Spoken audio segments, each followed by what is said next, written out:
Versa ancora in una condizione di stallo l'avvertenza legata al futuro lavorativo dei sanitari, tecnici e amministrativi assunti durante l'emergenza Covid. L'intervento della FISMU. Giuliana Miccichè.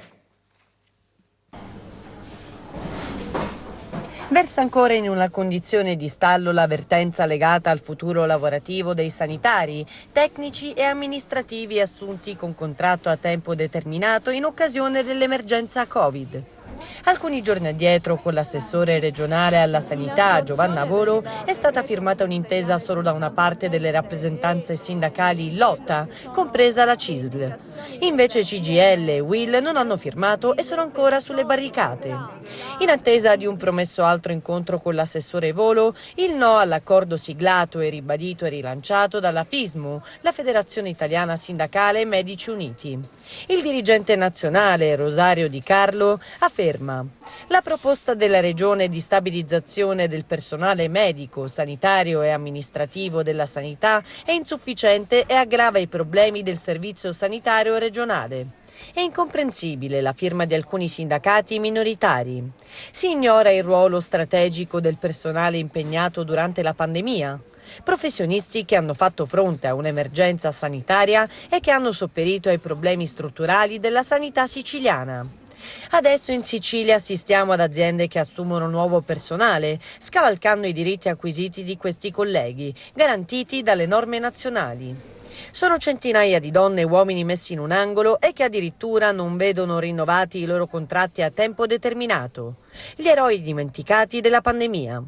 Il protocollo non l'abbiamo sottoscritto perché manca la sospensione dei concorsi e delle mobilità.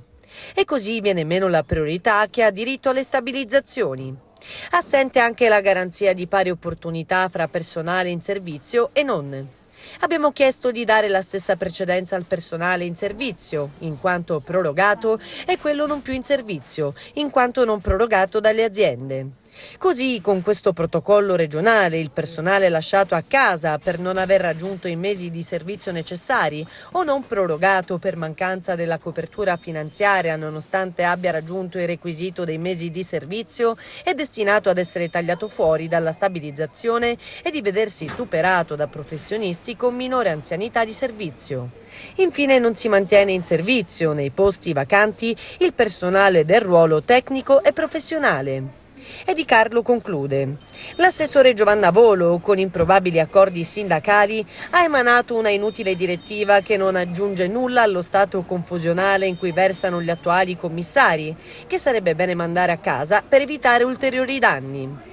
Serve ora una risposta ferma e unitaria del mondo della sanità, anche con una giornata di sciopero, non solo per tutelare i diritti dei professionisti medici e sanitari, ma anche per difendere e modernizzare una sanità pubblica robusta e di qualità per i cittadini.